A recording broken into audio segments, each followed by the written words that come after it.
Racikan berita. Ya, assalamualaikum warahmatullahi wabarakatuh. Ini kopi. Kopi ini nggak pahit manis. Karena katanya Pertamina belum beres-beres nih, yang kabur ya. Iya. Dikorupsi ya. Nurdin Halid gimana nih, Bro? Apa yang kita mesti lakukan? Nah, Kok Nurdin Halid? Siapa? Rizal Halid. Riza Ya? Halid. Riza Halid. Saya dulu pernah di PSSI, jadi ingat Nurdin Halid. Oke, iya, silakan lanjut.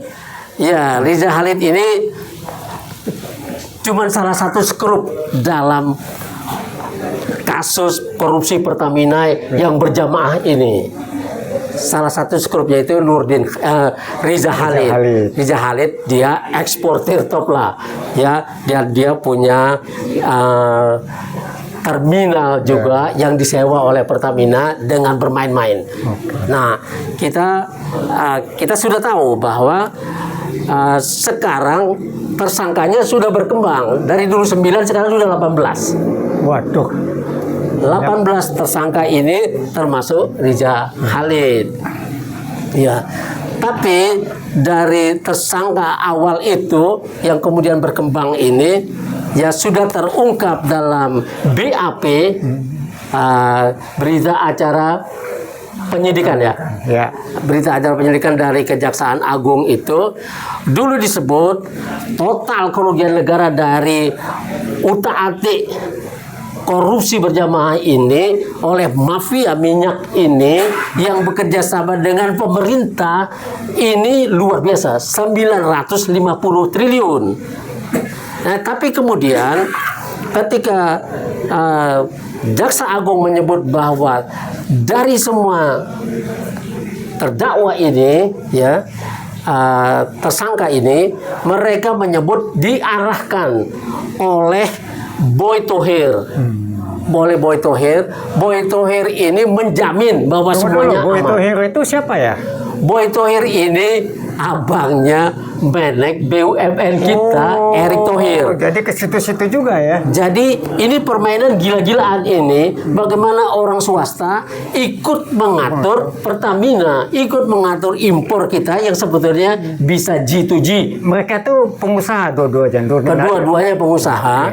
Jadi Erick Thohir ya dipakailah. Jadi Erick Thohir dan Garibaldi Boy Thohir ini sebetulnya tokoh kunci dalam urusan ini. Tapi kemudian Erick Thohir menemui Jaksa Agung yang dulu di Singapura itu, dan kemudian tiba-tiba hilanglah nama Erick Thohir ini dari kasus ini, dari belitan kasus ini, tiba-tiba dia sudah seperti aman-aman saja begitu. Tapi saya rasa Purbaya dipakai Prabowo untuk tidak berhenti.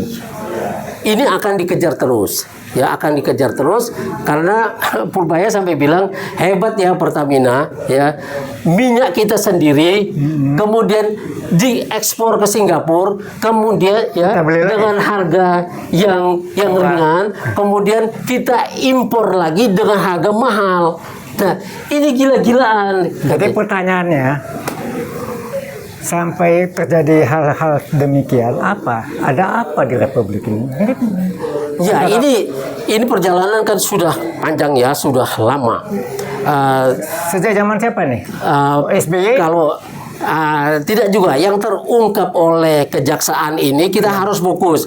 Ya, fokus. Kalau nanti kita kejar sampai sebelum Masehi, urusan kita tidak akan beres.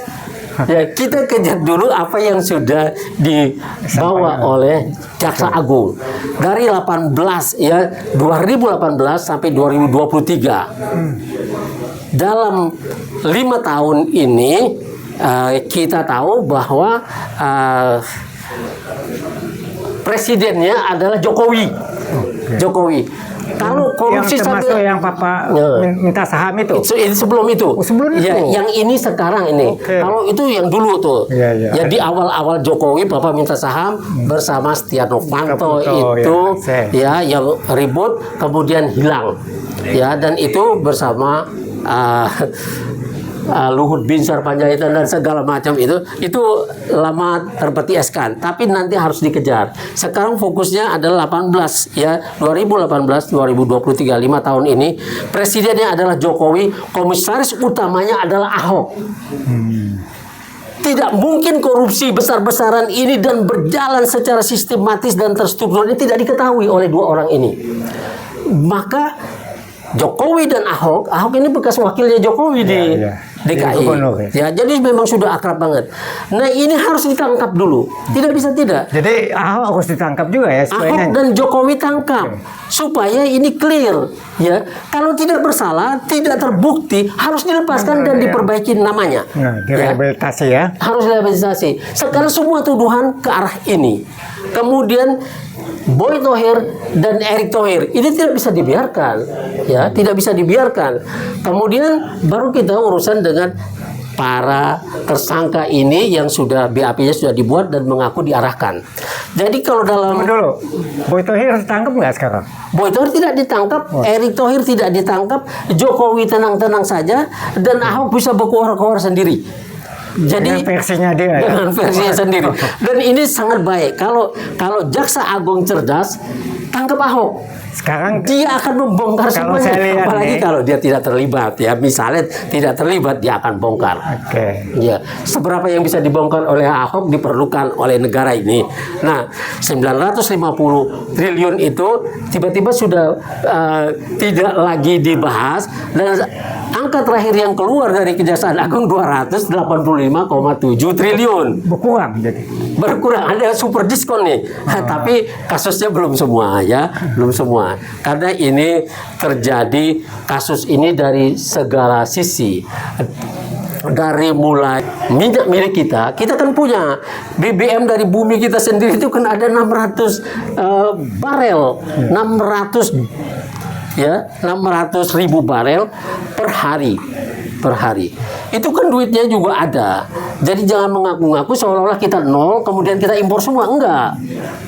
Kekurangan itu yang diimpor dan ada kelebihan dari ini yang kata Quick Yangi belum dihitung. Harusnya kita harus gini, kita punya berapa segini, kita dapat berapa dari 600.000 barel itu per hari, berapa duit kita. Nah, kemudian kekurangannya itu berapa.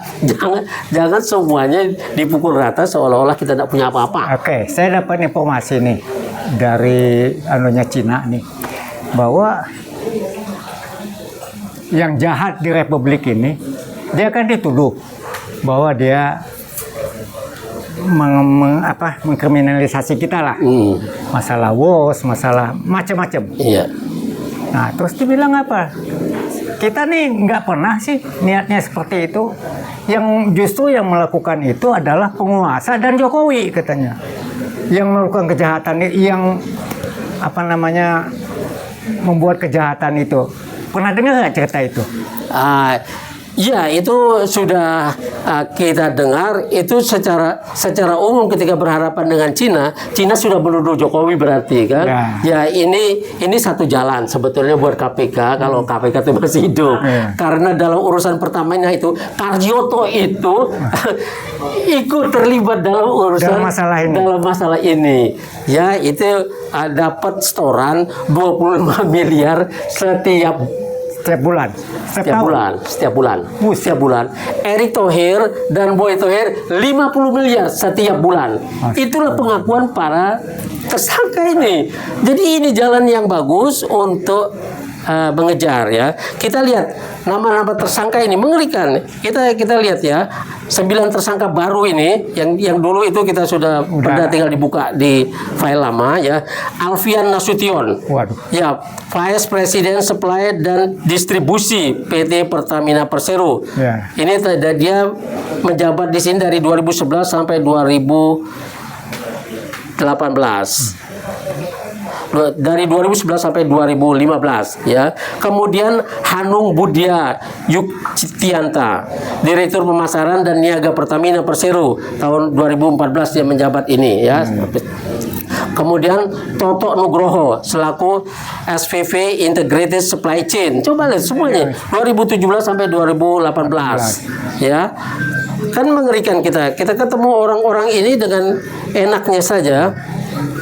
Kemudian yang keempat ya, Dwi Sudarsono selaku Vice President Crude and Product PT Pertamina Persero 2018-2020. Itu anak cabangnya semua, Iya. anak perusahaan ya. Cuk ikut main. Ikut main Arif juga. Sukmala selaku Direktur Gas PT Petrochemical dan New Business PT Pertamina International Shipping. Ya, shipping ikut Shipping, main.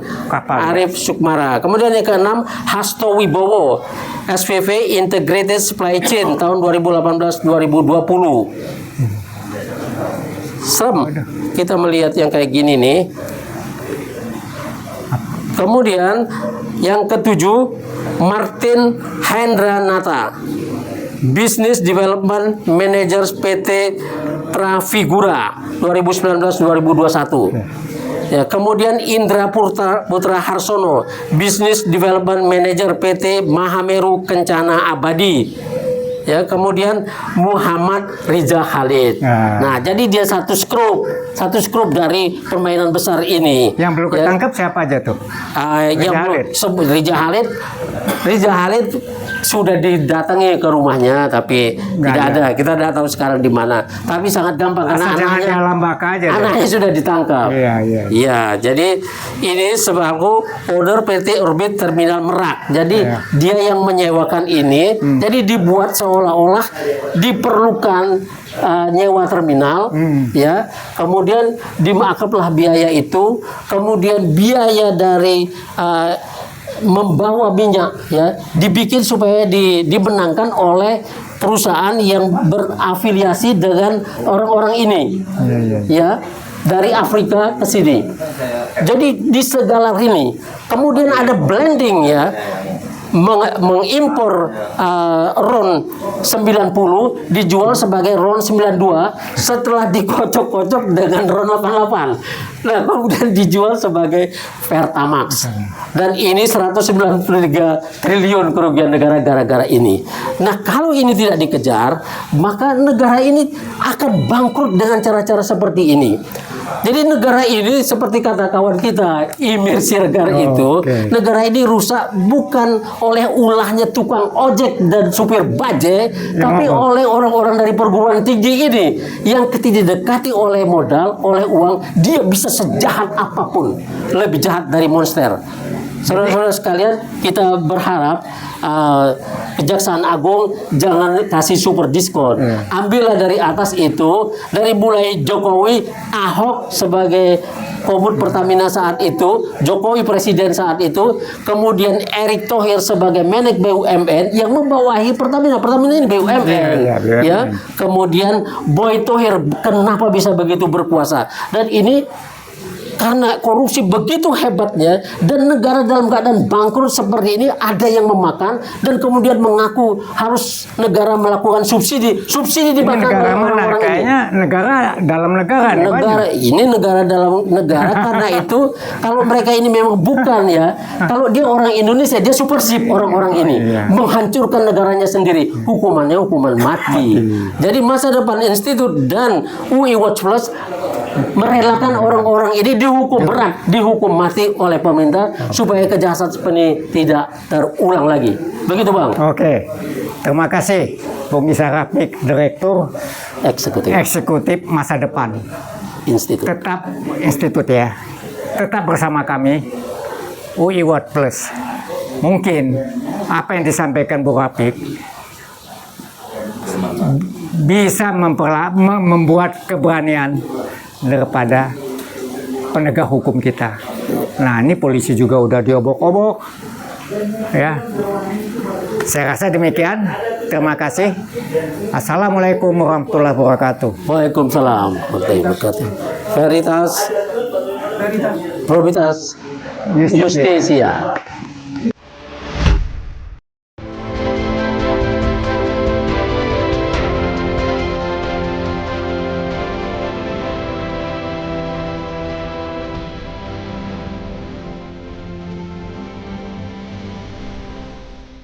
Racikan Berita